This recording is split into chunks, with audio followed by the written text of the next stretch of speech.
Good morning everyone. Current affairs through MCQ की series में 5 अगस्त के करंट अफेयर्स हम एमसीक्यू के थ्रू कवर करेंगे। This is brief introduction about me. My name is Prince Luthra, all India rank 577। और शुरुआत करेंगे यूपीएससी कोड की, जो मुझे आज के दिन के हिसाब से सही लगी, बिकॉज अभी जो रिसेंट हमारे टॉपर्स रहे हैं ऑल इंडिया रैंक नंबर 1, उनका जो एग्जाम है उन्होंने जो टॉप किया वो 4th अटेम्प्ट में किया है। तो देखिए, बहुत बार ऐसा भी हो सकता है इवन तो आपकी प्रिपरेशन काफ़ी अच्छी है, लेकिन उसके बावजूद भी किसी भी रीजन की वजह से जो ना आपको पता है ना किसी और को पता है, एग्जाम कई बार 1 मार्क से 2 मार्क से रह जाता है और या फिर आपका उतना अच्छा रैंक नहीं आ पाता है जितना आप एक्सपेक्ट कर रहे थे। तो यहाँ पे फॉल 7 टाइम्स स्टैंड अप 8 का मतलब यह है कि इवन दो आपको फेलियर के बाद फेलियर भी मिलते हैं ना, उसके बाद आपको गिव अप नहीं करना है। तो यहाँ पे आपको हार नहीं माननी है, बिकॉज आपको नहीं पता कि कौन से अटेम्प्ट में आपका रैंक फर्स्ट लिखा हुआ है। चलिए आज के टॉपिक्स देख लेते हैं। तो डिस्कस करेंगे हेबियस कॉर्पस के ऊपर 2 एमसीक्यूज हम डिस्कस करेंगे। देन आईसीसीआर के बारे में हम डिस्कस करेंगे, एक एमसीक्यू परचेजिंग मैनेजर्स इंडेक्स के ऊपर है।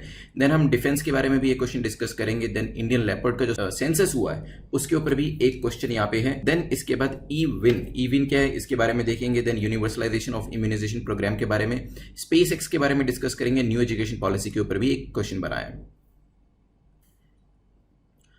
यहाँ पे मार्किंग स्कीम आपको पता ही है, आपको 6 उससे ज्यादा स्कोर करना है to be in the safe zone. 6 से कम स्कोर आता है अगर आपका तो दोबारा से अटेम्प्ट कर लीजिएगा। एक्सप्लेनेशन को बिल्कुल ध्यान से सुनिएगा। आज के पहले क्वेश्चन पे चलते हैं। The first question is about habeas corpus. Which of the following statement is or are correct about habeas corpus. Habeas corpus के बारे में कौन सी स्टेटमेंट आपकी ठीक। फर्स्ट स्टेटमेंट कहती है it's a Latin term which literally means to have the body of. ये एक लैटिन टर्म है जिसका मतलब होता है हैव द बॉडी ऑफ, हो सकता है। Second, the writ of habeas corpus can be issued against only individuals. ये जो पर्टिकुलर रिट है, आपको पता है वेरियस टाइप की रिट्स होती है, कुछ इंडिविजुअल्स के अगेंस्ट में इशू करी जा सकती है, कुछ पब्लिक अथॉरिटीज के केस में और कुछ दोनों के ही केसेस में इशू करी जा सकती है। तो यहाँ पे ये जो रिट है ये इंडिविजुअल के केसेस में इशू करी जा सकती है, हो सकता है। The writ is a bulwark of individual liberty against arbitrary detention. तो ये जो बेसिकली एक रिट है ये इंडिविजुअल लिबर्टी जो है उसको सपोर्ट करती है अगेंस्ट अगर किसी का भी आर्बिट्ररी तौर पर डिटेंशन कर लिया जाता है। सोचिए क्या आंसर होगा, फिर इसको डिस्कस करेंगे। चलिए देखिए, डिस्कस इसलिए किया क्योंकि after the abrogation of special status जो जम्मू कश्मीर का था अंडर आर्टिकल 370, वहां पे डिटेंशन काफी ज्यादा हुआ। अब वो जो कंट्रोवर्शियल टॉपिक है वो इंपॉर्टेंट नहीं होता हमारे लिए, लेकिन ये जो रिट है इस पर्टिकुलर इंसिडेंस के बाद काफी ज्यादा हेबियस कॉर्पस की जो रिट पिटीशंस थी वो फाइल करी गई थी। तो इसी वजह से ये हमारे लिए इंपॉर्टेंट हो जाती है क्योंकि रिसेंटली अभी ये न्यूज में थी। Is it a Latin term? क्या ये लैटिन टर्म है? Yes, it's a Latin term जिसका मतलब होता है to have the body of. तो पहली स्टेटमेंट तो आपकी ठीक हो जाती है।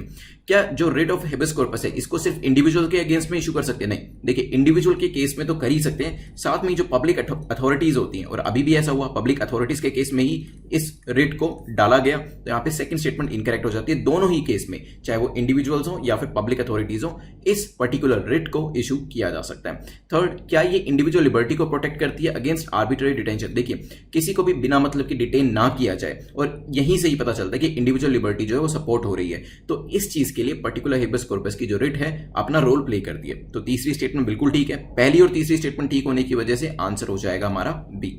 चलते हैं नेक्स्ट क्वेश्चन के ऊपर, जो कि अगेन हेबियस कॉर्पस के ऊपर है, क्योंकि किसी भी तरीके से क्वेश्चन पूछा जा सकता है। यहां पे बेसिकली पूछा गया कि विच of the following case habeas corpus can not be issued. तो बेसिकली आपसे हेबियस कॉर्पस की एक्सेप्शन पूछी जा रही है कि कहां पे इस रिट को आप अप्लाई नहीं कर सकते। क्या where the detention is lawful, अगर डिटेंशन को लॉफुल तरीके से किया गया तो हम हेबियस कॉर्पस को इशू नहीं कर सकते, हो सकता है। The proceeding is for contempt of legislature, अगर लेजिस्लेचर का कोई कॉन्टेम्प्ट किया गया है तो वहां पे भी इस रिट को इशू नहीं किया जा सकता, ये भी हो सकता है। Where detention is outside the jurisdiction of court, अगर डिटेंशन जो कोर्ट है उसकी जुरिस्डिक्शन के बाहर है तब भी इसको इशू नहीं किया जा सकता, ये भी हो सकता है। सोचिए क्या आंसर होगा, फिर इसको डिस्कस करेंगे।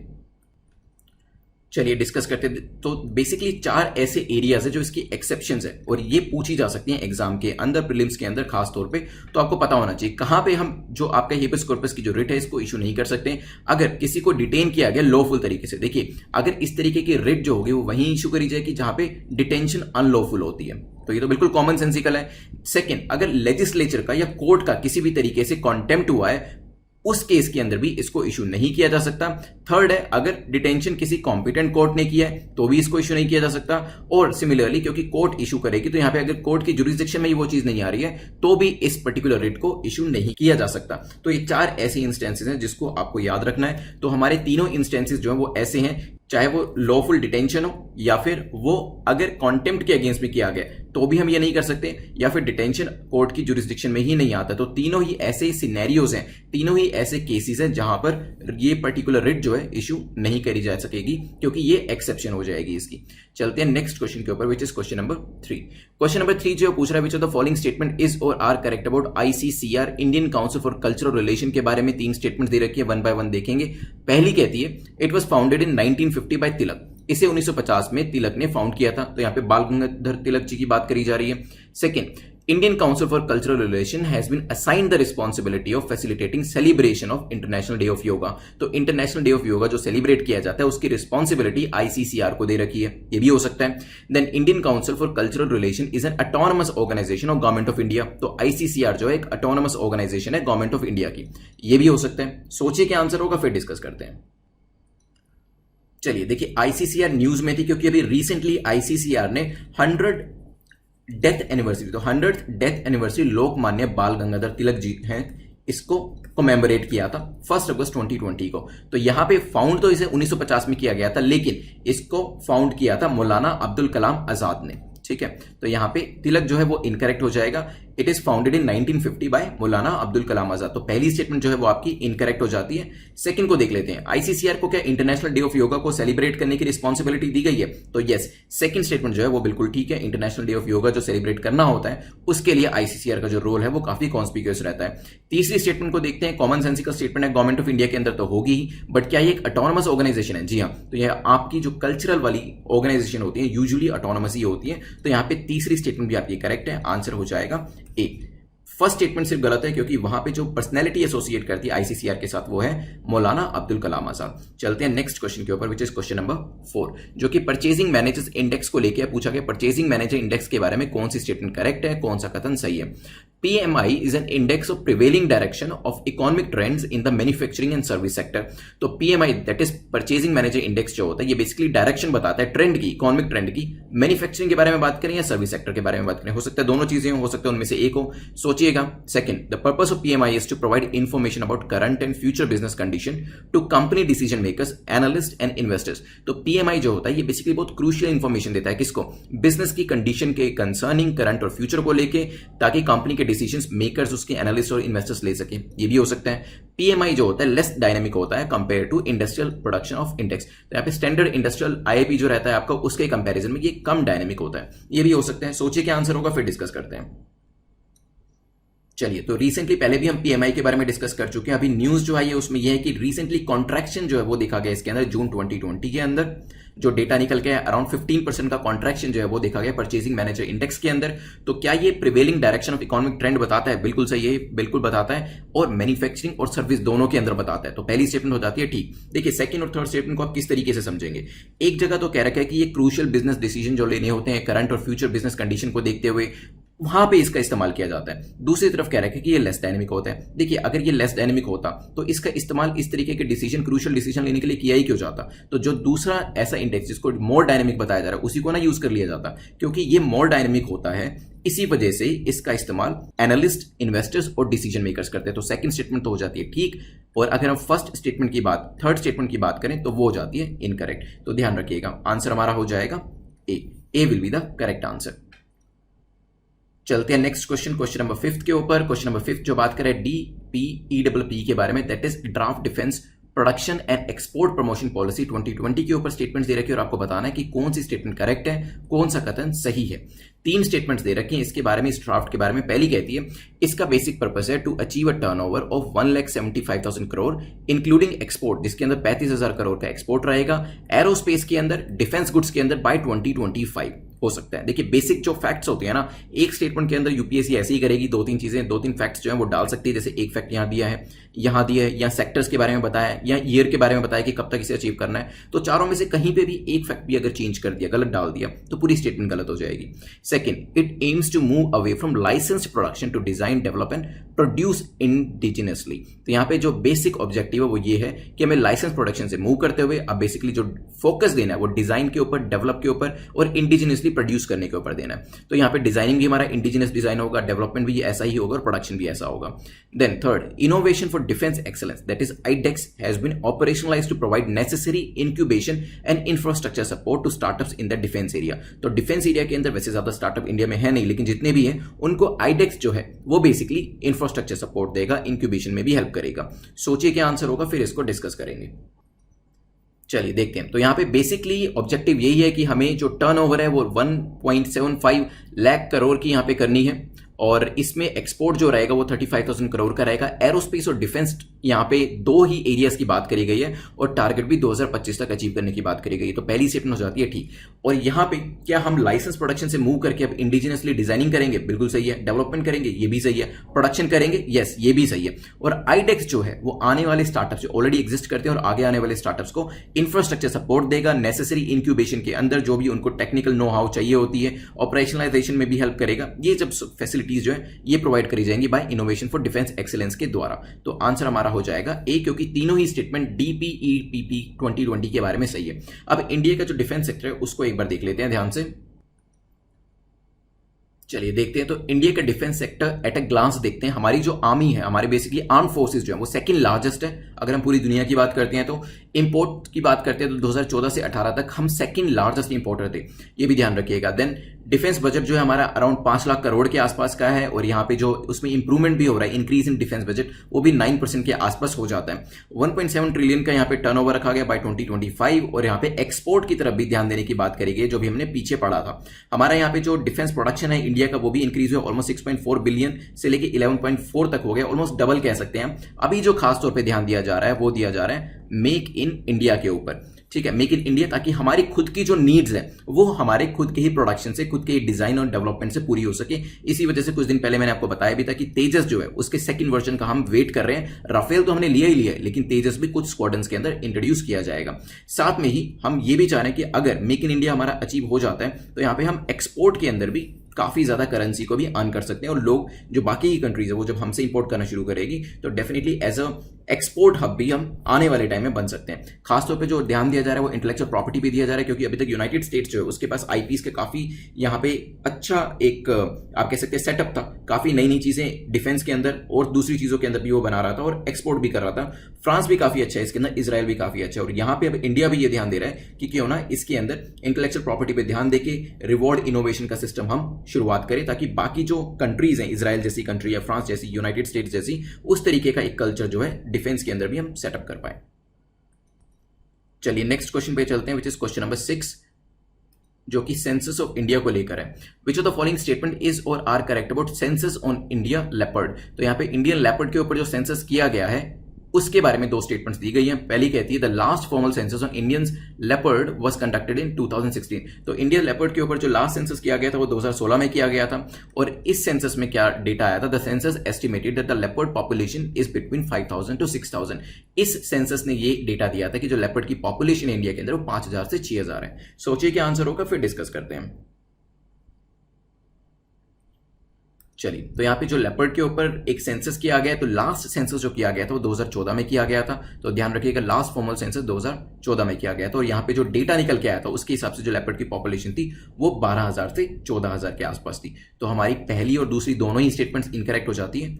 आंसर हो जाएगा डी. अब मैं आपसे कुछ चीजें पूछूंगा, जैसे बताइए कि IUCN का स्टेटस क्या होगा इसका, और इसके अलावा जो साइट्स है उसमें ये कौन सी अपेंडिक्स में होगा, क्योंकि ये चीजें कई बार पूछ ली जाती हैं. IUCN तो खासतौर पे इंपॉर्टेंट रहता है यूपीएससी के लिए कि कौन सी लिस्ट के अंदर है, वल्नरेबल है, एंडेंजर्ड है, रेड लिस्ट में है कि नहीं है, और यहाँ पे साइट्स की भी अपेंडिक्सेस हैं, वहां पे भी आप बता सकते हैं कि कहाँ पे बिलोंग करता है. तो ये आप मुझे कमेंट सेक्शन में बताइएगा कि IUCN में जो लेपर्ड है वो कहाँ फॉल करते हैं और साइट्स के हिसाब से कहाँ पे फॉल करता है. चलिए नेक्स्ट क्वेश्चन पे चलते हैं, विच इज क्वेश्चन नंबर 7. ई-विन के बारे में है यहाँ पे कि कौन सी स्टेटमेंट करेक्ट है. EVIN stands for electronic vaccine intelligence network. Electronic vaccine intelligence network. 3 statements है, वन बाय वन देखेंगे. पहली कहती है eVIN aims to provide real time information on vaccine stocks and flows. तो वैक्सीन का कितना स्टॉक है, कितना हम यूज कर रहे हैं, कितना कंजम्पशन कर रहे हैं, कितना बचा है, ये इवन बताता है. हो सकता है it is being implemented under national health mission by ministry of health and family welfare. इसको इवन को इंप्लीमेंट किसने किया है? नेशनल हेल्थ मिशन के अंडर में मिनिस्ट्री ऑफ हेल्थ ने किया है. ये भी हो सकता है. It is an indigenously developed technology system that digitise vaccine stocks and monitors the temperature of the cold chain. तो ये क्या करता है? बेसिकली डिजिटाइज करता है पूरे वैक्सीन के स्टॉक को. हो सकता है है और टेम्परेचर को मॉनिटर करता है कोल्ड चेन के थ्रू अ स्मार्टफोन एप्लीकेशन, जहां पर प्रोबेबली सारी वैक्सीन रखी जाती होंगी। सोचिए क्या क्या सही हो सकता है इसमें से, क्या क्या गलत हो सकता है, फिर हम इसको डिस्कस करेंगे। चलिए, तो इलेक्ट्रॉनिक वैक्सीन इंटेलिजेंस नेटवर्क के बारे में देखिए, पहली और तीसरी स्टेटमेंट को ध्यान से देखें तो काफी ज्यादा मिलती है। यहाँ पे डिजिटाइजेशन की, रियल टाइम स्टॉक की बात करी जा रही है। ऑफकोर्स आप अगर इलेक्ट्रॉनिक वैक्सीन इंटेलिजेंस नेटवर्क बना रहे हैं तो आपको पता होना चाहिए कि कितनी वैक्सीन बची हुई है, कितनी यूज हो रही है, इसलिए ये बनाया जाएगा। तो यहाँ पे ये कॉमन सेंसिकल फर्स्ट स्टेटमेंट को तो आप मार्क कर सकते हैं। यहाँ पे जो थर्ड स्टेटमेंट है उसका जो सेकंड पार्ट है वहां पे थोड़ा सा आपको देखना पड़ेगा, that it monitors the temperature of the cold chain. तो यह क्या कोल्ड चेन के टेम्परेचर को मॉनिटर करेगा एक स्मार्टफोन के एप्लीकेशन के थ्रू? यस, तो तीसरी स्टेटमेंट भी यहाँ पे ठीक है। सेकंड स्टेटमेंट की बात करें तो यस, नेशनल हेल्थ मिशन के अंदर ये स्टार्ट किया गया है, तो सेकंड स्टेटमेंट भी करेक्ट है। जो मैंने ये क्वेश्चन बनाया था खास तौर पर मेंस के लिए बनाया, क्योंकि मेंस में आपसे मेडिसिन के ऊपर पूछा जा सकता है, वैक्सीनेशन के ऊपर पूछा जा सकता है, कोविड को लेकर भी, तो वहां पे आप ई विन का जिक्र कर सकते हैं, क्योंकि इसी तरीके के छोटे छोटे पॉइंट्स जो हैं मेंस के अंदर, मान लीजिए आपको एक आंसर के अंदर 5 पॉइंट्स लिखने हैं और एक आपको ई विन याद आ गया और उसे आपने हाईलाइट करके लिख दिया, तो यहाँ पे मार्क्स मिलने की जो आपकी प्रोबेबिलिटी होती है वो इंक्रीज हो जाती है। तो इस तरीके से आप जब प्रीलिम्स का पढ़ाई कर रहे होते हैं, नोट्स बना रहे होते हैं, तो मेंस को भी ध्यान में पढ़िएगा। तो यहाँ पे हमारा जो आंसर होगा वो क्या होगा? C will be the correct answer.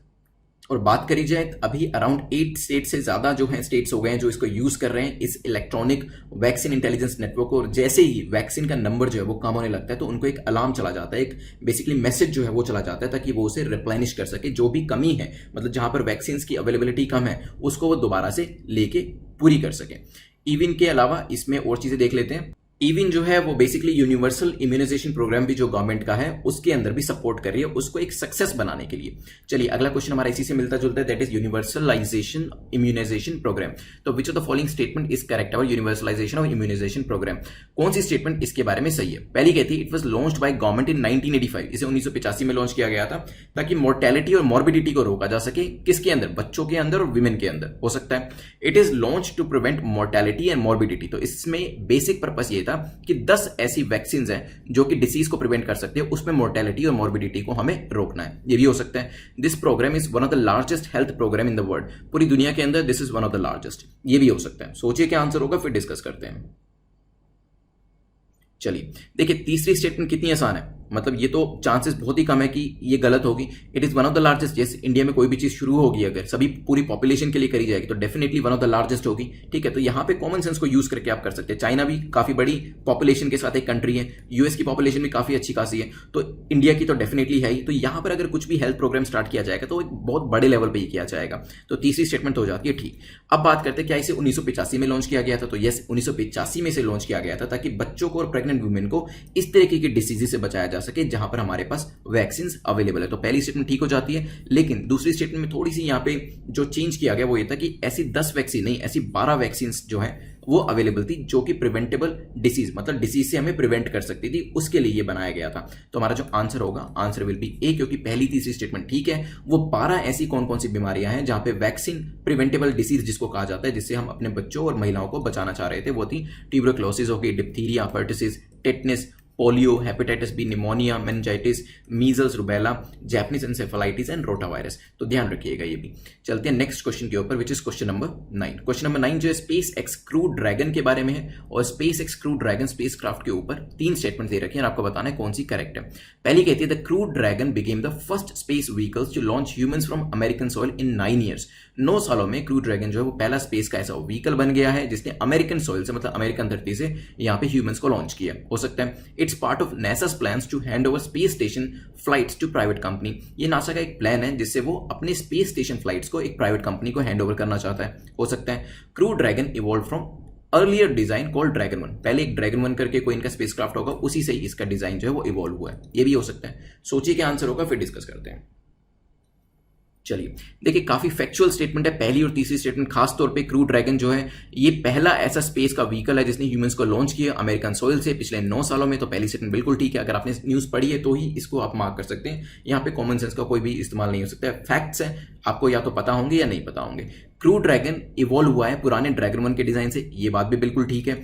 अब बात करते हैं सेकंड स्टेटमेंट की। यहाँ पे नासा जो है क्या वो प्राइवेट कंपनी को ये स्पेस स्टेशन का जो काम है ये हैंड ओवर करने की कोशिश करे? तो ये बिल्कुल ठीक है, क्योंकि ये जो पूरा प्रोजेक्ट था ये स्पेस एक्स का है। इलॉन मस्क की कंपनी आप जानते ही हैं स्पेस एक्स, और साथ में ही जो सेल्फ ड्राइविंग कार्स है टेस्ला, उसको भी बनाने के यहाँ पे लिए ये जानी जाती है। तो यहाँ पे एलॉन मस्क का नाम स्पेस एक्स और टेस्ला के साथ जोड़ा जाता है। स्पेस एक्स ही यहाँ पर हेल्प कर रही है नासा की, और यहाँ पे नासा का भी जो पूरा ऑब्जेक्टिव है वो स्पेस स्टेशन फ्लाइट्स को प्राइवेट कंपनीज को देना है, ताकि उनकी रिस्पॉन्सिबिलिटी कुछ हद तक कम हो सके और वो कुछ और जरूरी चीजों पर फोकस कर सके। तो यहाँ पे तीनों स्टेटमेंट्स ठीक होने की वजह से आंसर हो जाएगा हमारा डी। कुछ और चीजें देख लेते हैं इसमें।